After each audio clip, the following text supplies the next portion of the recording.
Prajapati Daksha.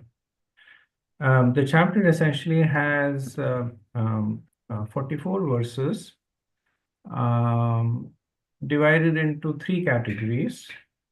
The first is the renunciation of the Haryashvas. The chapter essentially has 44 verses. The second is the renunciation of the Swalashvas, and these are, as you can guess, the sons of Daksha. And the third is the cursing of Narad Muni by Daksha. Okay, so we'll begin with verse 1, 651. Sri Sukha Vacha Tasyam Sa Panchajanyam Vai Vishnu Maya Paromrita Ayashrava Samgyamayutam Putram Ajanyata Vibhu. Sri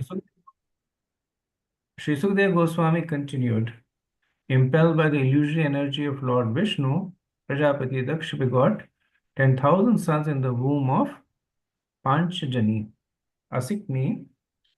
My dear king, these sons were called the Harishvas. So if you remember, the previous chapter ended with the recitation of the prayers by Daksha, the appearance of Lord Vishnu, and Lord Vishnu giving Daksha the benediction that he would be able to create several offsprings.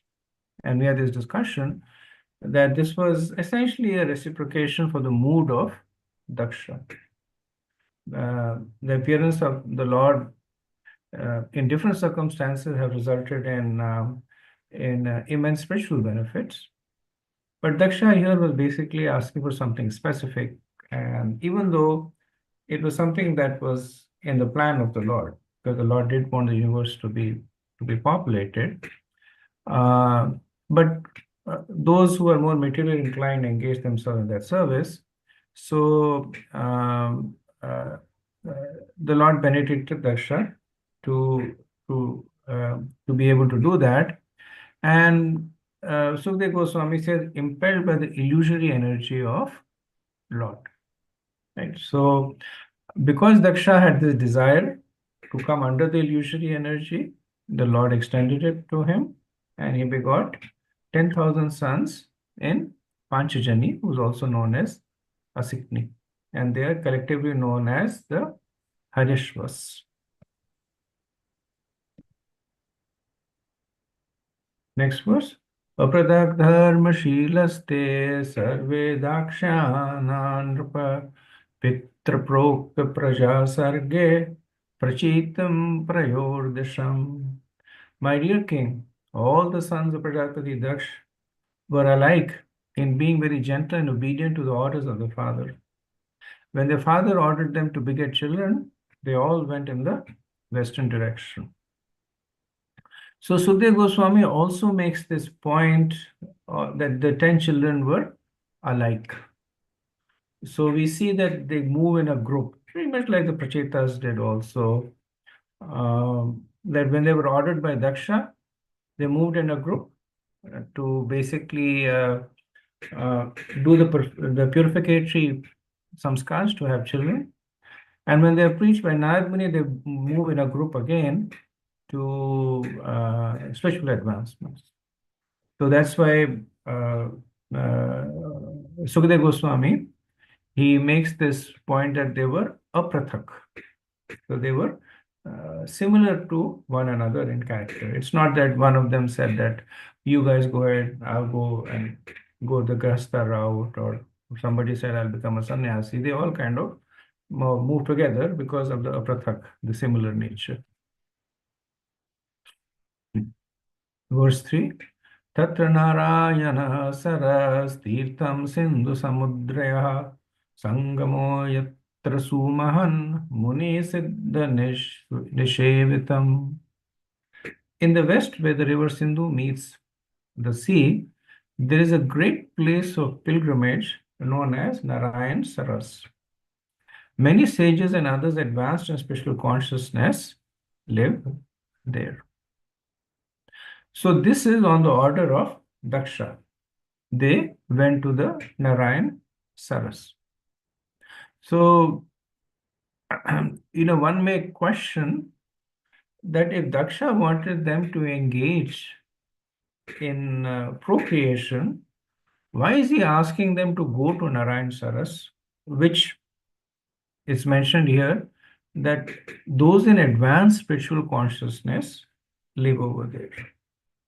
And so it would have been in Daksha's best interest to either not go to a spiritual, have them go to a spiritual place of pilgrimage, or basically not go anywhere. Just find a suitable girl, get them married there. So Prabhupada and the acharyas give this understanding that uh, um, uh, uh, Daksha was not adharmic, right? So he was not one who did not follow the scriptures. Now it's a different thing that he followed the material aspect of the scriptures, but actually he was a very expert in following scriptures. That is why he was able to get the position that he got. Right? The Prajapatis have a position that is even beyond the Devas. Essentially, they produce the Devas. And Dakshas did exactly that. In the 6-month mantra, he's the one who created the demigods. So, very, very exalted position, which cannot be awarded to one who is sinful. And having progeny, the scriptures recommend, needs to be preceded by this process of purification. So we see the same mood was there in the Prachetas also.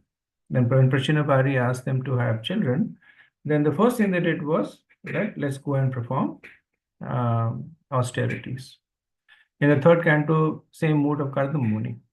When Brahma asked him to have progeny, then for 10,000 years, he performed austerities on the bank of Bindu Sarovar. So, this is the mood by which the the prospective parents, they attract pious souls, because if the process of procreation is out of lust, then demons and demoniac personalities will be attracted to the womb. Right? So this is the recommendation in the scriptures that Daksha was following, and the sons of Daksha were also following. Okay. Verses 4 to 5. Tad upasparashna vinirduta malashaya dharme paramahamsaya cha prutpanamatayopyuta te pire tapa evogram pitradeshna yantritaha praja vivruddhaya yatan deva rishistan dadrishaha. In the holy place, the Haryashvas began regularly touching the lake's water and bathing in them. Gradually becoming very much purified, they became inclined towards the activities of Paramahamsas. Nevertheless, because their father had ordered them to increase the population, they performed severe austerities to fulfill his desires. One day, when the great sage Narad saw those boys performing such fine austerities to increase the population, Narad approached them. So we see two things in this verse. One is Pitra Adeshana, that they were very submissive to the orders of their father. So if you remember, in the end of the 4th canto, Narad Muni was just 1 minute.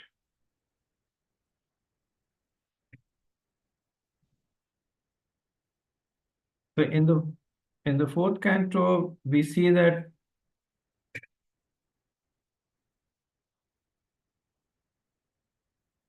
we see that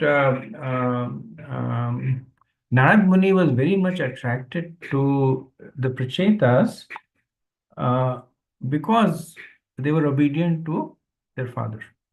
Right? That's one of the things that he actually recognizes and glorifies them about. That you are submissive and you're very much obedient to the father. So the quality of being submissive to authority is an important foundation for attracting the mercy of the Lord and his representatives. Right. So in rare cases, like Prahlad Maharaj is of course a rare case where his father was so way out demoniac.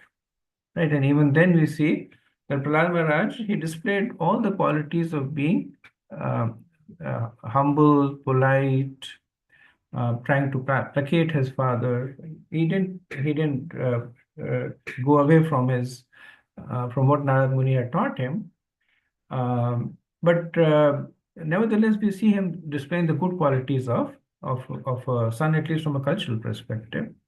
So we see that happening over here. That Narad Muni was attracted by the fact that they were they were very inclined to follow the Pitra Adeshana. The second is the fact that they were performing these austerities for material reasons. So that invokes the compassion of Narada Muni. And the first invoked is affection, and the second invokes is compassion.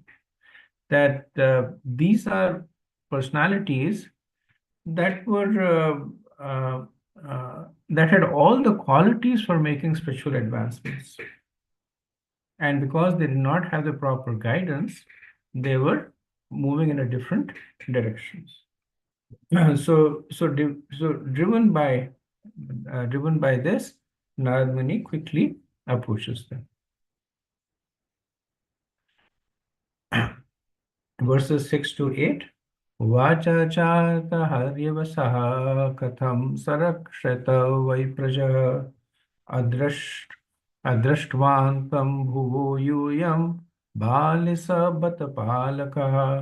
तथैकपुरुषं राष्ट्रं बिलं चादृष्टनिर्गमं बहुरूपं स्त्रियं चापि पुमांशं पुमश्चालिपतिं नदीम् उभयो वाभाम पञ्चभूतं ग्रहं क्वचित् धर्मं चित्रकथं Shaurapavyam Swayam Brahmi. The great Sri Narad said, My dear Harishvas, you have not seen the extremities of the earth. There is a kingdom where only one man lives, and where there is a hole from which, having entered, no one emerges. A woman there who is extremely unchaste adorns herself with various attractive dresses, and the man who lives there is her husband. In that kingdom, there is a river flowing in both directions, a wonderful home made of 25 materials, a swan that vibrates various sounds, and an automatically revolving object made of sharp razors and thunderbolts. You have not seen all this, and therefore you are inexperienced boys without advanced knowledge. How then will you create progeny? So in these three verses, we see that Narad speaking in an allegorical mode, very similar to what he did with their grandfather, King Prachinabhari. The allegory over there was much more elaborate. It spanned several chapters. Here, the allegory is condensed in three verses. But uh, uh, it would be interesting for us to see. I mean, considering the fact that we spent several classes reading the or understanding the allegory of King Prachinabhari, if we can try and figure out what these allegorical elements are. So, and if you cannot, it's fine. It's just something for us to exercise our grace selves. So, only one man lives there in the extremities of the earth.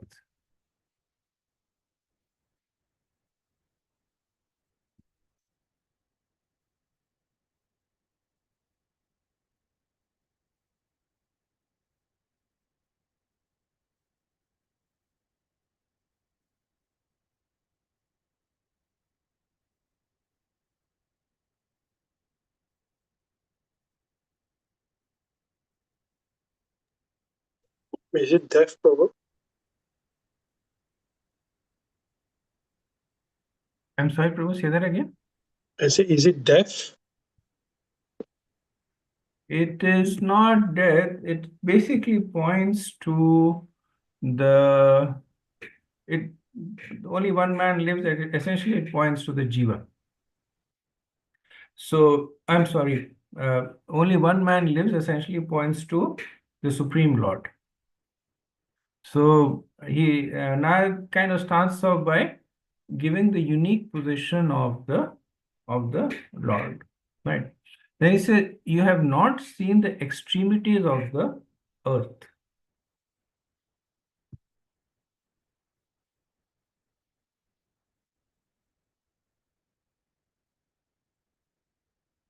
Okay, maybe I just go through them. They're really difficult to understand. So what I'll do is that so the way the chapter is constructed is that Narad speaks these allegories, but he does not explain them, and uh, uh, and the explanation is kind of presented as the realizations of the Harishvas. So he speaks this allegory, goes away, and then Sukadev Goswami says that the Harishvas, they understood this to be there, this to be there, which is basically the rest of the chapter. So what I'll do is that, and I found this personally I could understand it better. That I'll go through the allegories and what they stand for, and then relatively quickly go through the chapters, the remaining verses of the chapter, where these allegories are kind of self-explained. Okay, so all in all, in this set of verses, Narad gives 10 allegories. So the first he says is, you have not seen the extremities of the earth. Right? So the earth here, it represents the material body or the field of activities. So basically, what he is saying is that you have not seen that you do not understand the fact that there are innumerable designations that are accepted by the jiva. Right. So essentially, this is saying that transmigration of the soul can result in infinite number of designations being taken on by the jiva. So, what is the point that is trying to make? That uh, essentially what you're doing is basically simply propagating that which is what everybody else is also doing, and it's temporary, it's fruitive activities. So what's the point in something that will continue to create itself and continue to bind you, right? So this essentially talks about the binding nature of the material world. Then the next allegory says that there is a kingdom where only one man lives, right? So the kingdom is the universe, and the one man is the supreme Lord, right?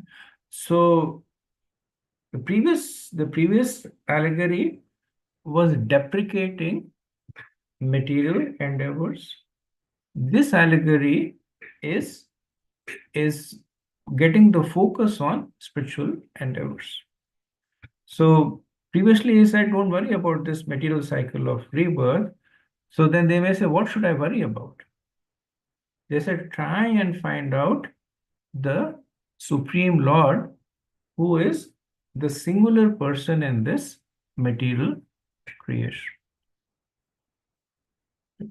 The third allegory is, they say that there is a hole from which, having entered, no one emerges. So the hole essentially represents either Patal or Vaikuntha. So when one goes to the spiritual world, one does not come back. And when one goes to so Patal is kind of, at least this is my sense, that Patal is kind of used for material existence as a whole. So the conclusion is that there is a path that can take you out of this material existence, and there is that path that can also continue to trap you in there. So best thing is for you to know about both of them, especially the Lord's path. Okay, so that was our third allegory. Fourth is that unchaste prostitute changing dresses. So the unchaste prostitute is the jiva's unsteady intelligence. And changing dresses is the fact that it is changing many forms or many combination of modes. Right? So the recommendation here is that understand the tendencies of the intelligence. Right? Manashiksha. Understand what your mind is doing. Then the fifth is that there is a husband of the prostitute. So in a chaste marriage, the husband or the wife follows the instructions of the husband. When the wife is unchaste or the husband is unqualified, then that relationship no longer stays. The wife may or may not follow, right? So similarly, the husband here is the jiva. So the jiva with unsteady intelligence loses his powers of independence. Because sometimes the jiva may tell the intelligence, and sometimes the intelligence may tell the jiva. So the recommendation is to understand where your intelligence is guiding you. And the previous was to understand the tendencies of the intelligence. And this one is to understand where this unsteady intelligence is guiding you. Then the sixth allegory is, there's a river flowing in both the directions and flowing swiftly near the banks. So this river is represents time, and also Maya, material nature, because material nature is the cause of creation as well as destruction. It is flowing in both the directions. And the nature of the river is that it flows swifter near the banks because it is shallower over there. So the same amount of water traveling in smaller, shallower areas moves faster. So similarly, this the nature of Maya is that if you're trying to exit it, it becomes more difficult. So if you consider the banks of material nature to be the spiritual world or the non-material, whether it is Brahman or Vaikuntha, so when somebody is trying to exit it, they will exit by the banks. And the water at the banks is a lot more swifter, which means that it becomes progressively difficult. Then the seventh allegory is that there is a house made of 25 elements. So this represents the Supreme Lord, who is the reservoir of the 25 elements. Right? The injunction here is again to know the Supreme Lord, and this time from a more analytic perspective. Right? The very first was that there is a kingdom where only one man lives, and that was more so pointing to the kingdom, which is the material universe ruled by the Lord. This is here focusing on the Supreme Lord as the reservoir of these 24 elements. These 24 elements, as you can guess, represent the elements that create the universe, also the elements of a body that the jiva occupies. Then the eighth allegory is that there is a speaking swan that vibrates various sounds. So this speaking swan is the Vedas or the Brahmins who recite the Vedas. And they describe the Lord, the nature of the bondage, liberation, the difference between matter and spirit. So the injunction here is that one should not perform actions unless one has thoroughly studied the scriptures. Then the ninth allegory is there's an automatically revolving object made of sharp razors and thunderbolts. So this is time. So the time revolves very sharply, uninterrupted, fully independent, and its function is to cut and kill. And so the recommendation from Narada is that understand the nature of time. And the 10th is how will you procreate without knowing your omniscient father's actual order? Right. So this is that indicating that they are procreating, they're procreating following the orders of their temporary father, which is Daksha. But shouldn't you also know the desires of your omniscient father, which is the Supreme Lord? Okay, so these are the 10 allegories, and that will be, like I said, there are 10 verses that will explain this later on. So Srila Prabhupada says the Narad Muni's purpose was to get the sons of Prajapati Daksh to divert their attention towards spiritual realization instead of invoking themselves in ordinary but complicated affairs of propagation. Right? And why speak in allegories? Why speak in metaphors? When Narad Muni could have explained this in clearer words.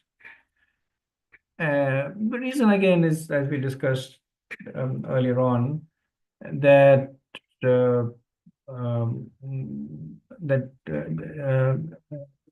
intellectuals like to speak with in indirect words. And there is actually a verse from one of the Upanishads where it says that the Lord loves when speech is spoken with indirection.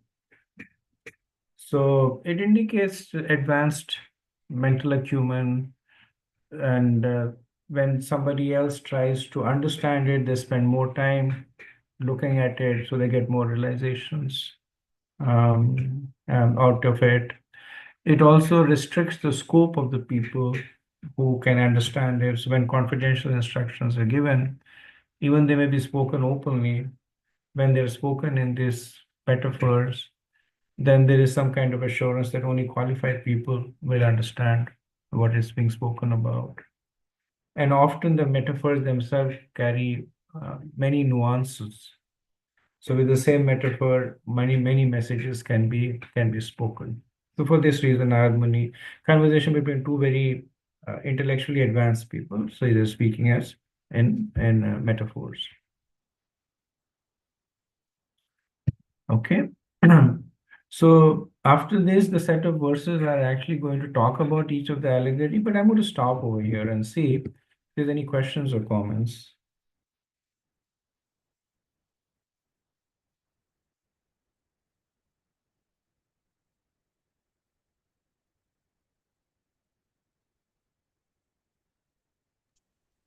Just a comment, Prabhu. When you said like allegory, I think Jesus Christ also said a lot of, they call it parable.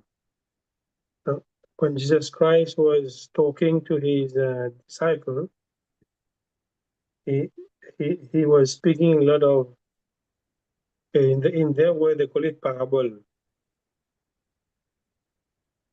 Yeah. I'm actually not able to hear you, so I'm going to try and put the earphones. The mic on my laptop is not the best. So just give me 1 minute.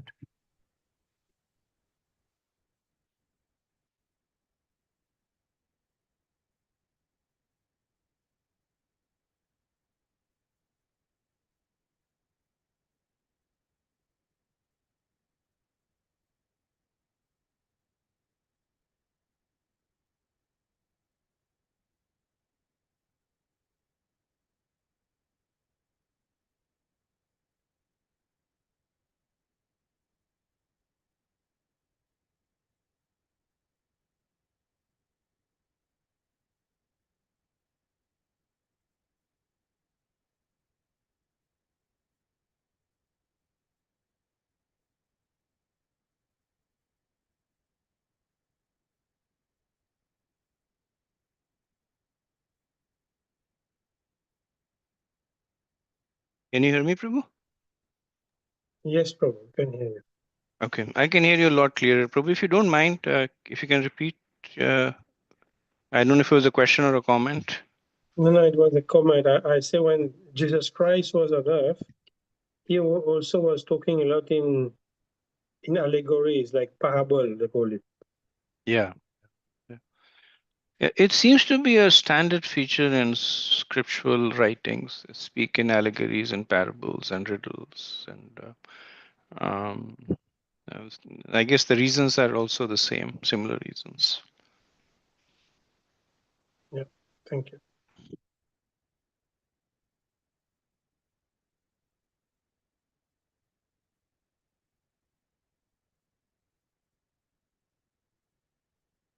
Okay, so if there are no questions, let me proceed. Verse 9. Katham swapitur adesham avidvamsho vipaschitah Anurupam avigyaya ahosargam karishyata. Alas, your father is omniscient, but you do not know his actual order. Without knowing the actual purpose of your father, how will you create progeny?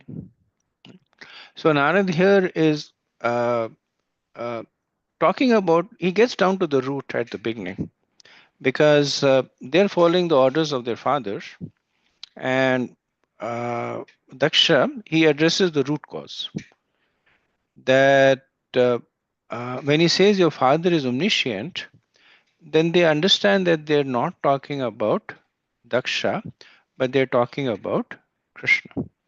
Right? So the point is making is that you're doing these activities on the orders of somebody who's fallible.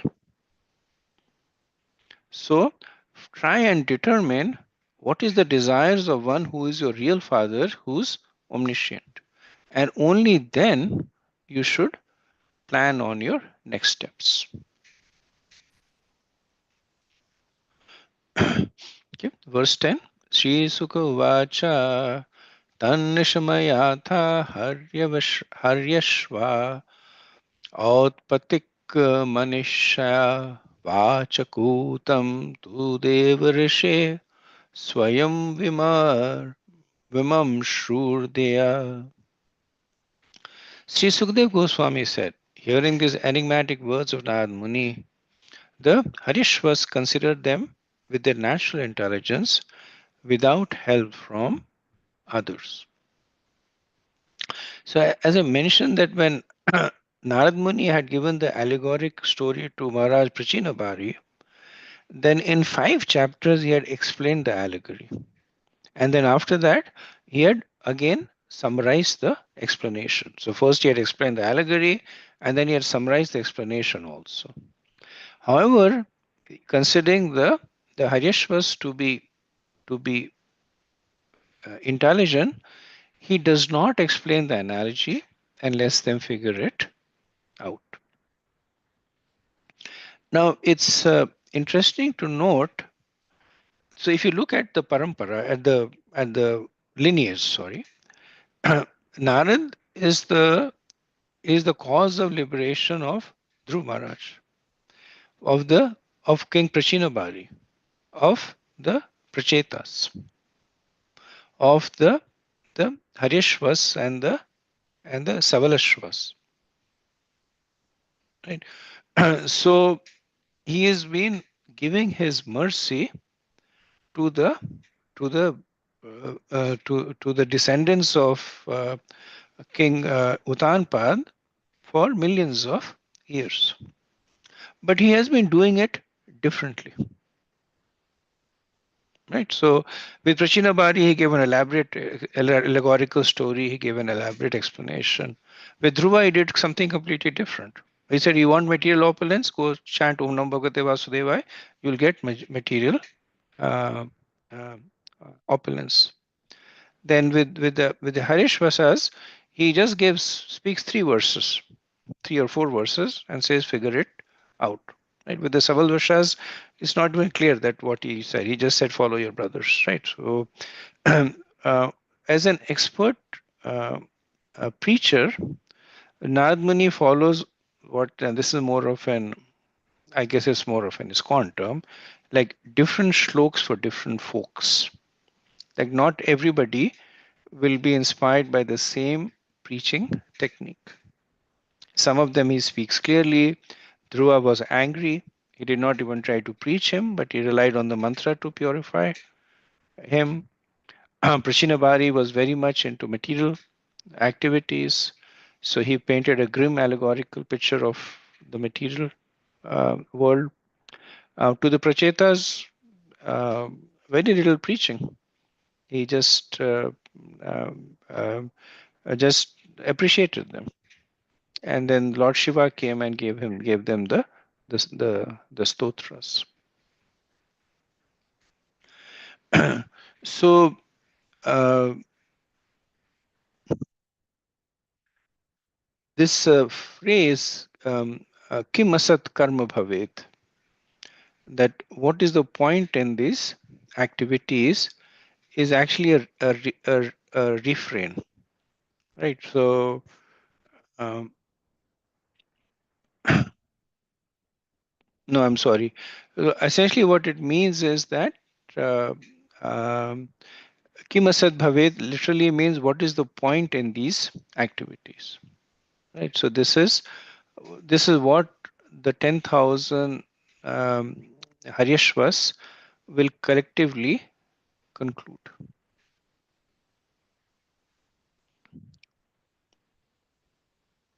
Okay, next verse 11.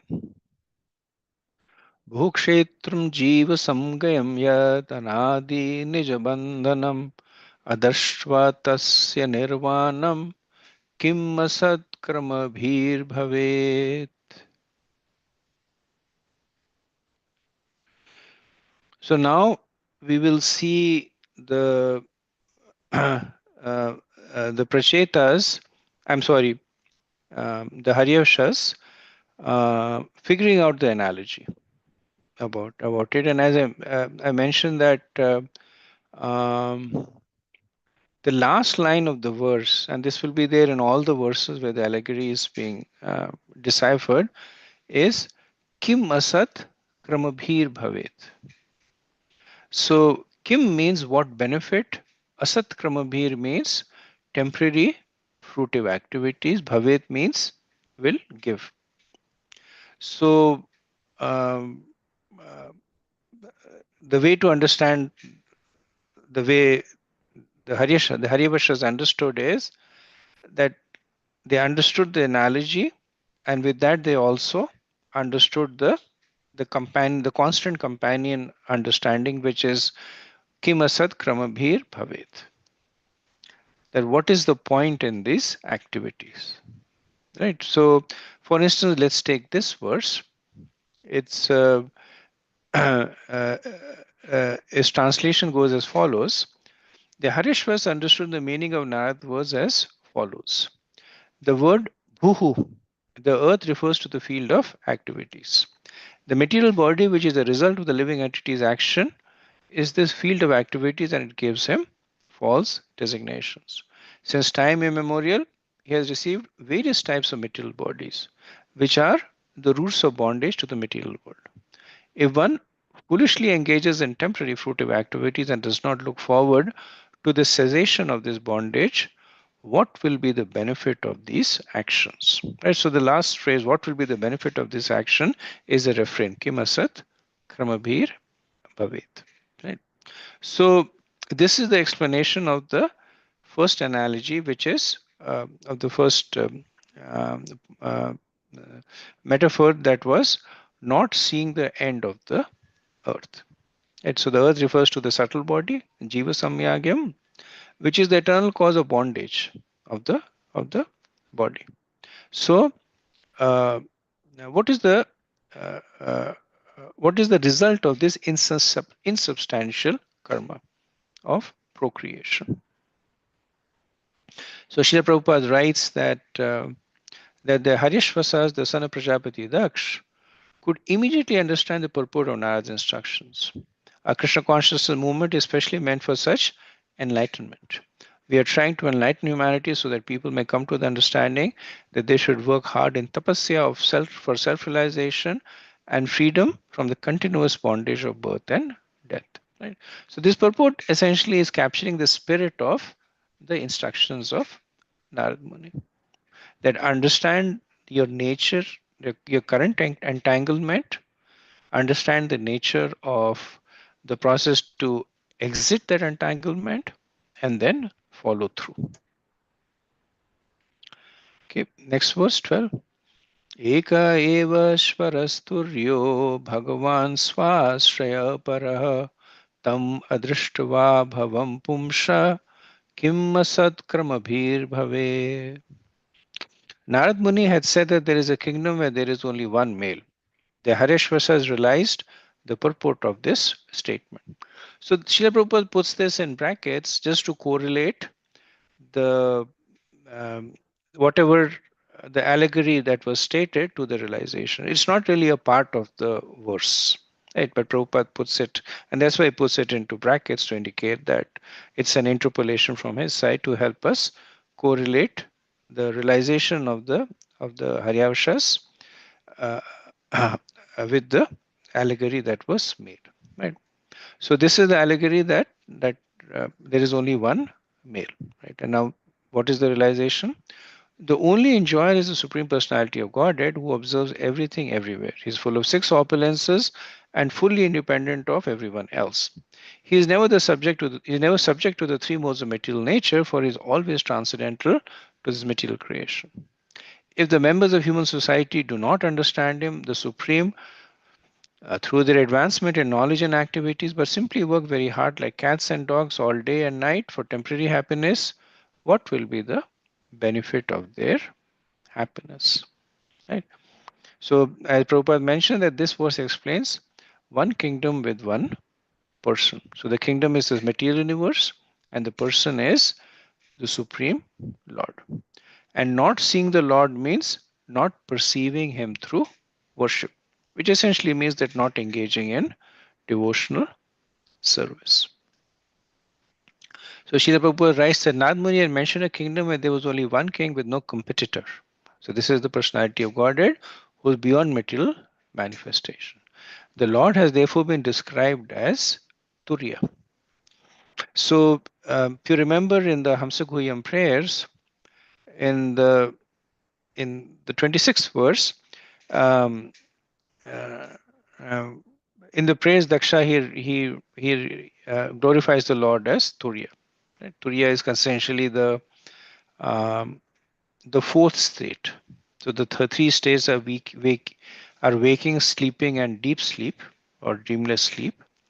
So the fourth state is samadhi. And so here Lord Sri Prabhupada mentions the same, that Lord has therefore been described as Turiya, existing on the fourth platform. Verse 13. Pumannevati yadgatva bilasvargam gatyata pratiyagdhama vida iha Kim asad kramabhir bhave. Narad Muni had described that there is a bila or hole from which having entered one does not return. The Harishvas understood the meaning of this allegory. So what did they understand? Hardly once has a person who has entered the lower planetary system called Patal been seen to return. Similarly, if one enters the Vaikuntha Dham, Pratyak Dham, he does not return to the material world. If there is such a place from which having gone one does not return to the miserable material creation of life, what is the use of jumping like monkeys in the temporary material world and not seeing or understanding that place? What will be the profit? Right, so this is explaining the hole in the ground. So there are two extreme possibilities. The hole could lead to Vaikuntha, which is where Narad Muni wants the Harishvasas to go, or it could lead to Patal. Right. So the point is made is that one who is addicted to enjoyment goes down the hole to the lower planetary system, and one who is following the path of spirituality will follow the hole in the other direction and go to Vaikuntha. Verse 14. Nana Rupatmano Buddhihi Swarniva Gunanvita Tannishtham Agastyaseha Kim Asad Kramabhir Bhavet. Nad Munya described a woman who is a professional prostitute. The Harishvasas understood the identity of this woman. Mixed with the more of passion, the unsteady intelligence of every living entity is like a prostitute who changes dresses just to attract one's attention. If one fully engages in temporary fruitive activities, not understanding how this is taking place, what does he actually gain?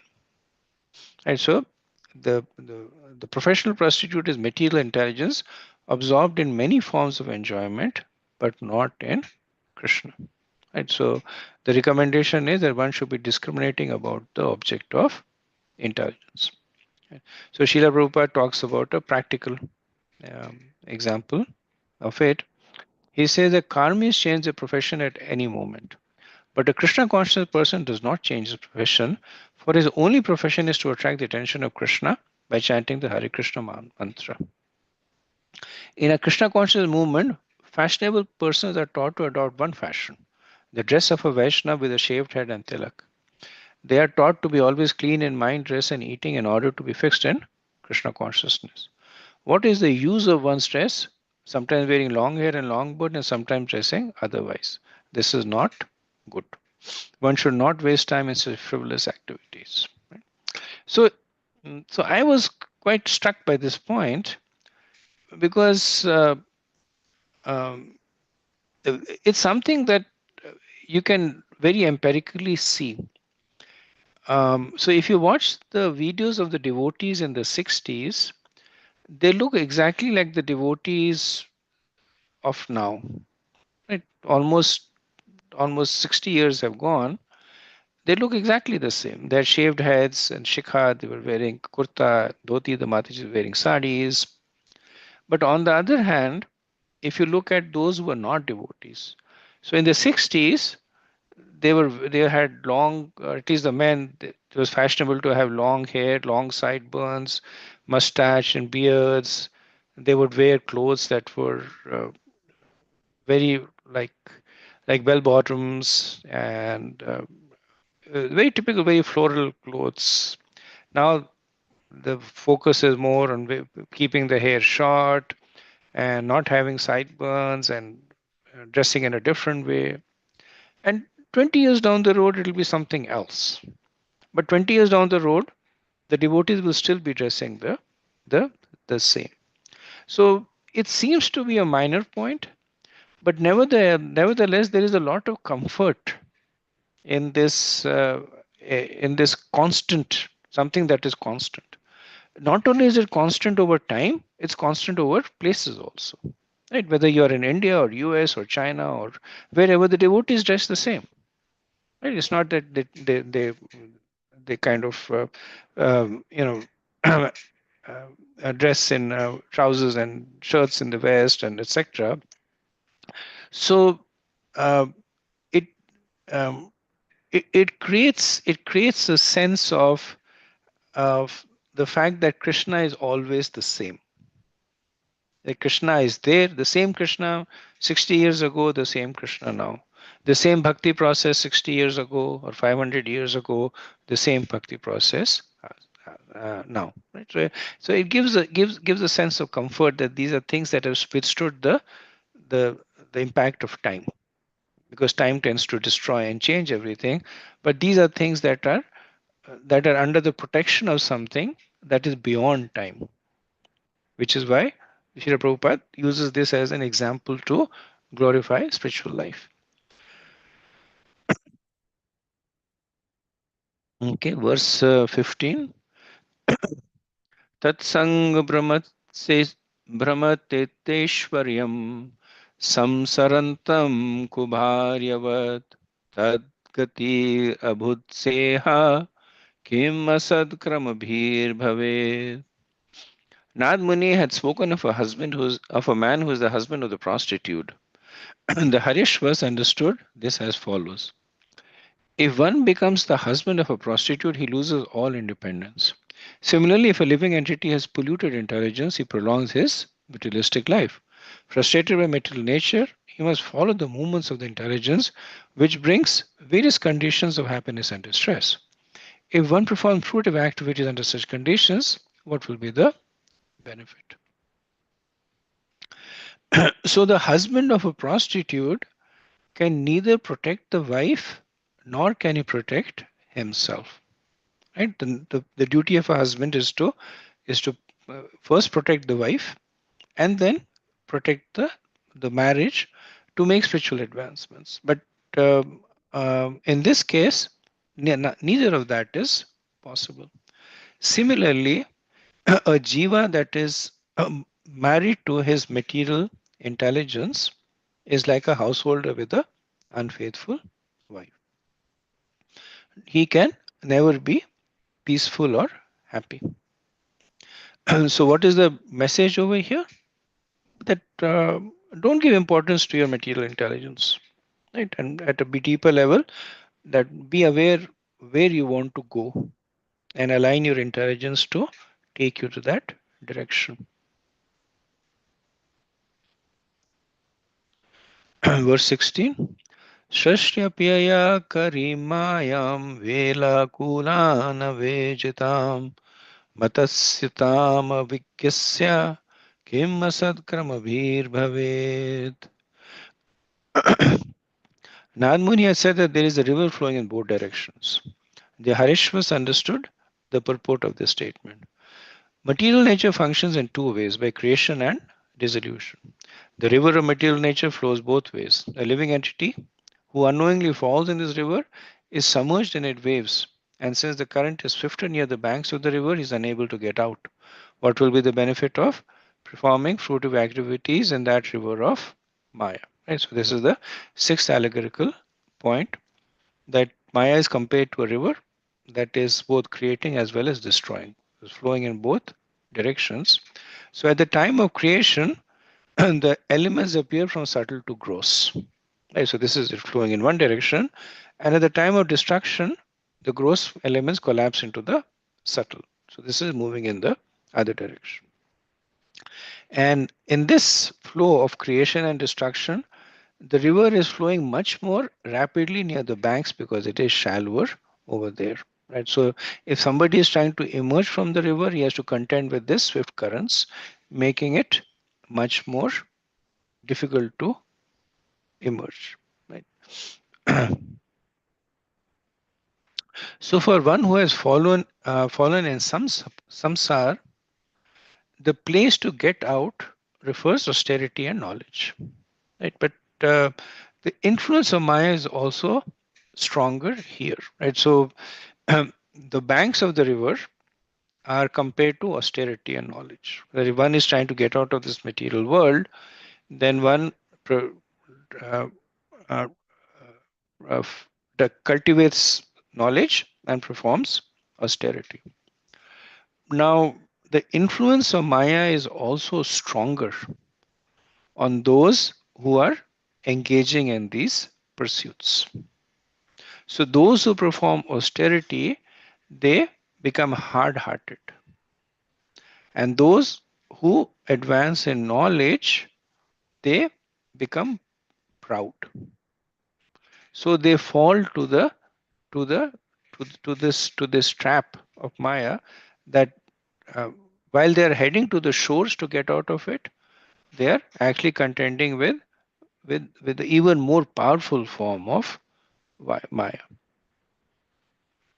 So Srila Prabhupada writes a pretty elaborate purport on it. He develops this theme systematically. First, he says that very difficult to conquer Maya. Devi Esha Gunmai Mamaya Duratya.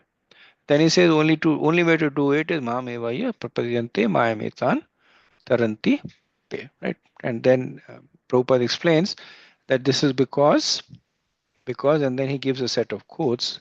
Brahma Samhita, he says that Srishti Sthiti Pralaya Sadhana Shakti Eka Chayana Yasya Bhuvanani Bhivarti Durga, that Durga Devi is doing everything under the control of Maya Devi. And then it talks about Krishna from 9:10, Maya Dakshena Prakriti Suti Sucharacharam, that Maya Devi is acting under the control of um, Krishna. So then Prabhupada says that when one falls in the river of nescience, he is always tossed here and there by the river, by the waves. But the same Maya can also save him when he surrenders to Krishna, and for the reasons essentially that Krishna is the controller of Maya.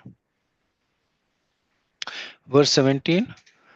पंचविमस्सति तत्त्वानां पुरुषोद्भुतदर्पणः अध्यात्मम् अबुधस्येह Kim asatkramaभिर्भवेत्.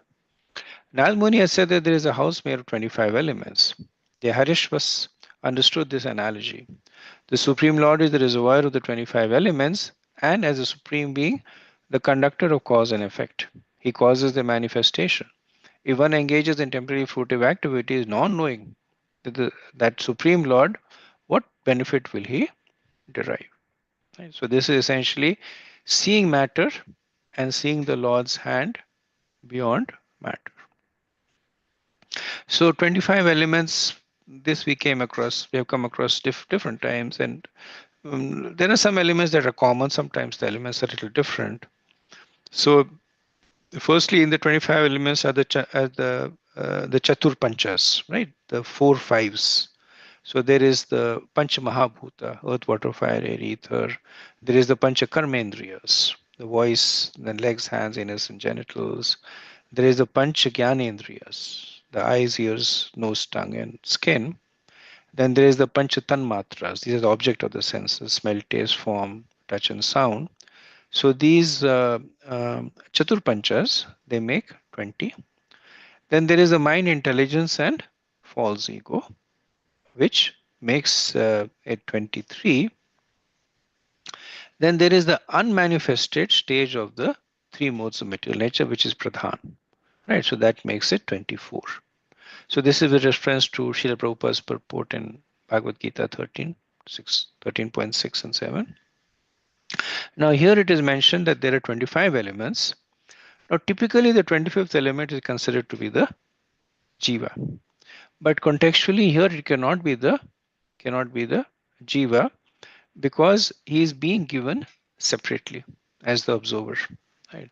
So Vishwanath Chakravarti says that the 25th element refers to Chitta, and Chitta essentially is the Antakaran, um, uh, um, the uh, internal senses, right? So um, so they're very so there is first there is the Sat Chit and Anand, right, which is the Lord's qualities or the spirit soul's quality. So where Sat is eternal and Chit is consciousness. So when that that Chit is the spiritual consciousness. When it gets reflected in the material level, then it becomes Chitta. So one is CIT and one is CITTA, right? So essentially, Chitta, when it is reflected in a conditioned soul, it becomes Chitta. And uh, even though they are so even though they are very close to one another in the sense that chitta is derived from chitta, but the fact that it has gone through this material conditioning, it has the ability to take one in the opposite direction.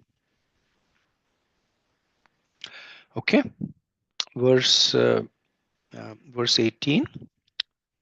ऐश्वरं शास्त्रम् उत्सृज्य बन्धमोक्षानुदर्शनं विविक्तपदम् अज्ञाय किम् असत्कर्मभिर्भवेत्. Narad Muni has spoken of a swan. That swan is explained in this verse. The Vedic literatures, Shastras, vividly describe how to understand the Supreme Lord, the source of all material and spiritual energy. Indeed, they elaborately explain these two energies. The Swan Hamsa is the one who discriminates between matter and spirit, who understands the essence of everything, and who explains the means of bondage and the means of liberation. The words of scriptures consist of variegated vibrations. If a foolish rascal leaves aside the study of the scriptures to engage in temporary activities, what will be the result? So Prabhupada had written wonderful translations which actually pretty much explain everything. He's expanded on the translation, the word to word, to also explain the analogy. Right. So the swan over here is um, it represents maybe two things which are closely related. It represents the Vedas. The uh, the Vedas speak. The Vedas can help distinguish between matter and spirit, just like a swan can distinguish between, or it can distill milk from uh, water. And the swan could also refer to those who speak about the Vedas. So, very because the Vedas don't really speak themselves, so it's almost the same. So the purport here is that taking faith in the scriptures, one should worship the Lord to attain liberation.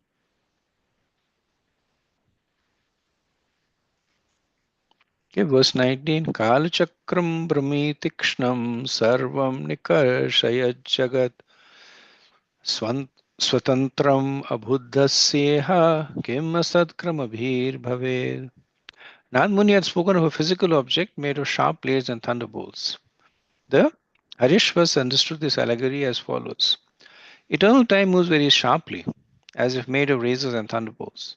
Uninterrupted and fully independent, it drives the activities of the entire world. If one does not try to study the eternal element of time, what benefit can he derive from performing temporary material activities? Right. So this is um, Nad Muni inviting the Haryavashas, the Harishvas to um, understand the nature of time. That Prabhupada says time is eternal, material world passes through different phases of life. It is a sharp razor, which means that if not carefully handled, it can cause disaster. So the recommendation is to use the time properly, otherwise it can create a disaster. And proper use of time is engaging in Krishna consciousness. Shastras pitur adesham yona veda nivartakam katam tad anurupaya guna visramya upkramet. Narad Muni had asked, how can one defy one's own father? The Harishvas understood the meaning of this question. One must accept the original instructions of the Shastras. According to the Vedic civilization, one is offered a sacred thread as a sign of second birth. One who takes second birth by dint of having received instructions in the Shastra from a bona fide spiritual master. Therefore, Shastra scripture is the real father. All the Shastras instruct that one should end this material way of life. If one does not know the purpose of the father's orders, the Shastras, he is ignorant. The words of a material father who endeavors to engage his son in material activities are not the real instructions of the Shastras. Right? So essentially, Nand Muni is saying to the Harishvas that do not be concerned about disobeying the instructions of Daksha, because if you follow the my instructions, or if you follow the instruction of the scriptures, you will be following the instructions of your real father. So Prabhupada writes that he quotes the Bhagavatam 5.5.18, Rishabh Dev saying that one should not strive to become a mother or father if one cannot save one's dependent son from the impending danger of death. Now, one may question that the Vedas also speak about Pravritti Marg. So if the injunction here is to follow the Vedas, then they might say that yes, we are following Pravritti Marg. The Vedas speak about Nivritti, but we are nevertheless following the Vedas. So Srila Prabhupada gives the examples of various scriptures like Shankaracharya, where he says Brahma Satyam Jagat Mithyam. He says Lord Buddha advises that one achieves nirvana by giving up the materialistic way of life. Then he even quotes the Bible, uh, that even refers to the Bible. I don't think he quotes it. So the point that he makes is that um, all the scriptures, they speak about the same thing, which is giving up material engagement. The fact that they also speak about material enjoyment should be looked upon in this context. So when somebody is giving you an ultimate goal, saying that, okay, you have to reach this point, and then he says that, okay, you can take this path or this path or that path, then one has to examine those paths in the context of the goal. And maybe in some cases, the person is going by a car and he says you have to take the highway. In another case, he's going by boat. He says you have to take a river. But does not mean that the person is giving contradictory instructions.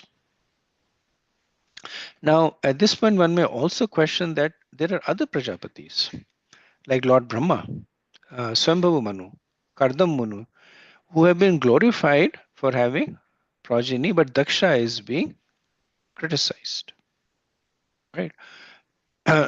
They were all following, including Daksha, they were all following the desires of the Supreme Lord to populate the universe. And the understanding is that Narad Muni is not criticizing the service of Daksha. He is criticizing the mood of the service. So when these personalities like Manu and Kardama, they had progeny, they were doing it as a service to the Lord. Daksha was doing it for personal glorification. So that is what Narad Muni is criticizing. So this ends the allegoric explanation of the allegory, and I think I can stop over here and see if there is any comments or realizations, questions.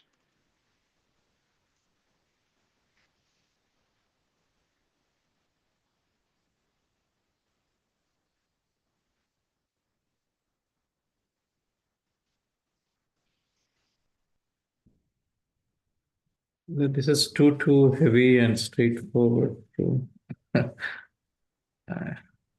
It is a little dense. I will send you the document also that kind of explains these allegories, so that will also uh, help in understanding. Okay, so if there are no more questions, we can end a little. We have 10 minutes left. So maybe we can continue. We can continue with the verses then.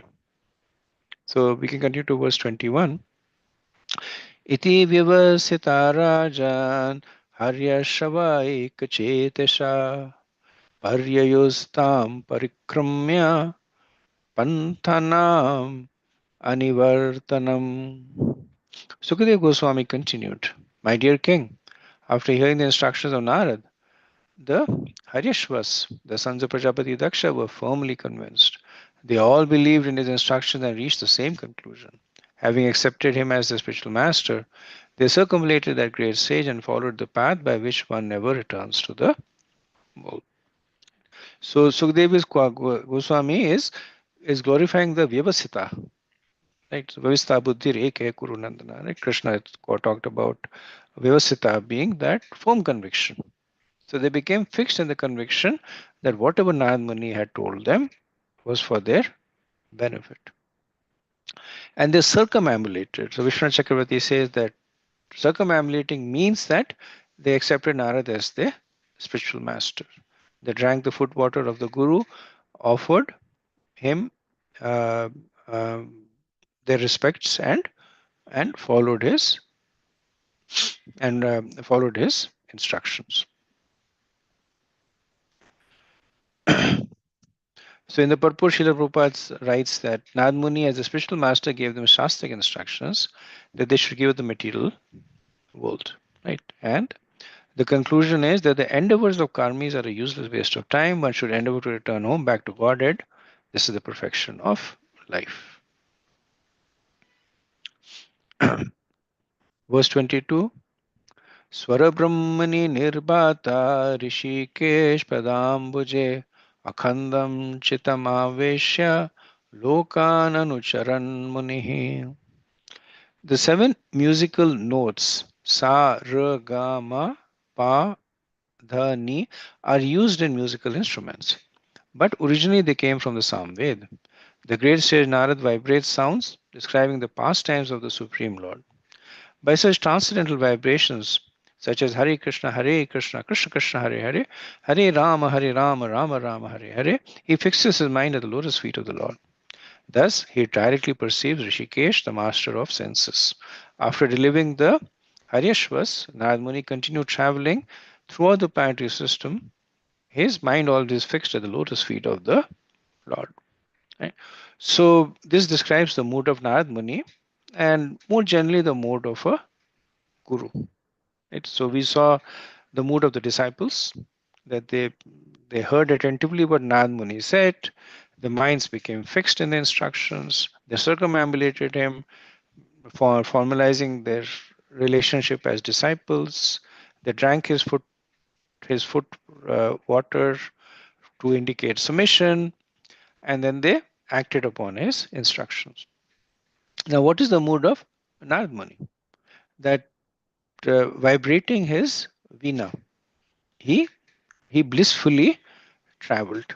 Right. So um, the verse also contains some of the qualifications of the guru. So it's not that Narad was told them to do one thing and was doing a different thing himself. He was himself constantly absorbed in meditating on the Lord. Right. The second thing that we see is that he became blissful. Right. So part of the bliss is because he's connected with the Lord. Part of the bliss also is that the Haryashvas were delivered. So how did he express this bliss? He expressed it by by playing on the veena and chanting the Lord's name, which is another way of saying that he gave all the credit of this to the Lord. Right? So he didn't become proud saying that how powerful I am. I just spoke 3 verses and 10,000 sons of Daksha became liberated. He was happy for them, and he understood that all this happened only because of the mercy of the Lord. Right. So Sukdev Goswami says Nirbhat Rishikesh. That's the potency of Narad Muni. Nirbhat Rishikesh means that his senses were aligned with the master of the senses. So Srila Prabhupada, as you know, Srila Prabhupada openly would share that one of his heroes is Narad Muni. There's a lot of appreciation for Narad Muni. So in that mood, in the purport, he shares a poem written by Bhakti Vinod Thakur, Narad Muni Bajai Veena. So he writes, he gives the both the Bengali and the translation also. And in the purport, Srila Prabhupada also notes that the devotees of ISKCON should also cultivate the same mood of traveling everywhere, being blissful, performing Sankirtan and liberating souls. Okay, let's go to verse 23. Nasham nishamya putranam narad chakchilashalinam annavatapyakaha sochan suprajastvam swacham padam. The Harishvas, the sons of Prajapati Daksh, were very well behaved, cultured sons. But unfortunately, because of the instructions of Narad Muni, they deviated from the order of their father. When Daksha heard this news, which was brought to him by Narad Muni, he began to lament. Although he was the father of such good sense, he had lost them all. Certainly, this was lamentable, right? So this kind of concludes the the pastime of the Harish verse.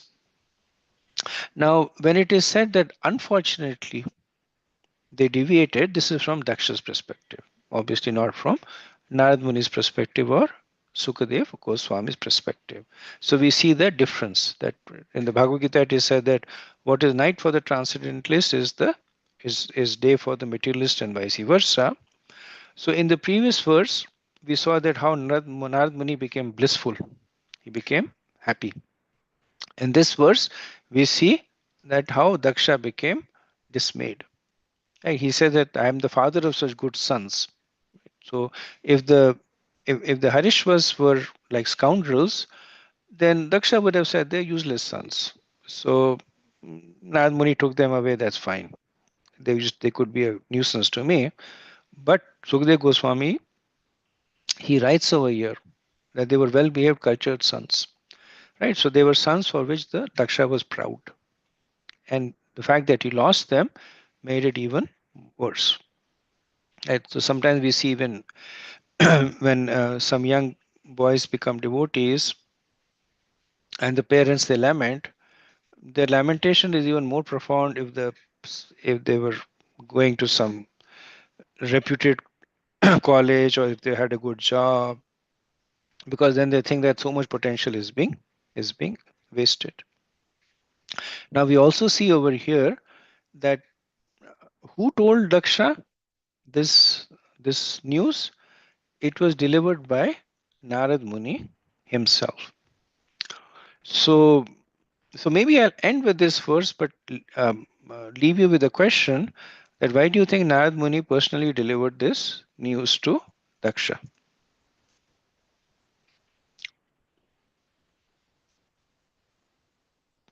Because think about it, he had just taken 10,000 sons. He knew very well what Daksha's frame of mind is, and he goes personally to tell Daksha, "Hey, got good news for you. Your 10,000 sons have gone now.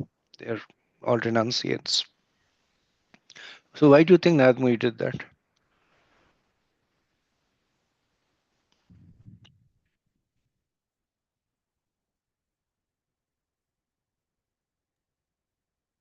And he knows that he will get mad. Hmm? You know, Narad Muni knows that Daksha will get mad, will be mad about this. Something will come. But that would be all the more reason for him not to go personally, right? But it's a blessing in disguise for him.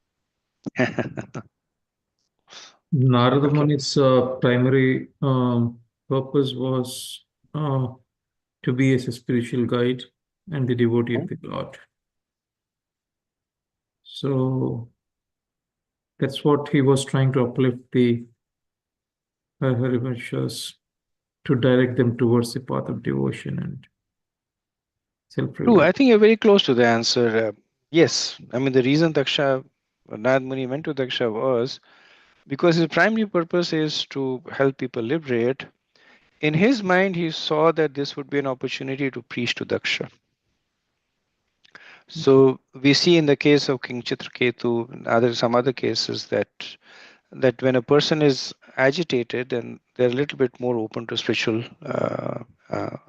especially lamentation. They're a little bit more open to spiritual injunctions.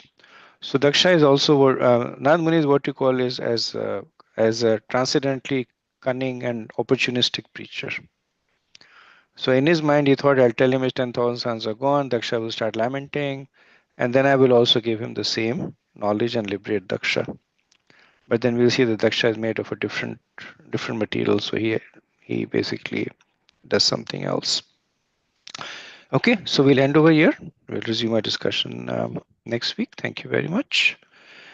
वाञ्छकल्पतरुभ्यश्च कृपा सिन्धुभ्येव च पतितनां पावनेभ्यो वैष्णवेभ्यो नमो नमः अनंत कोटि वैष्णववृंद की जय शिला प्रभुपाद की जय जय गौर प्रेमानंदे हरि हरे Krishna Thank you very much.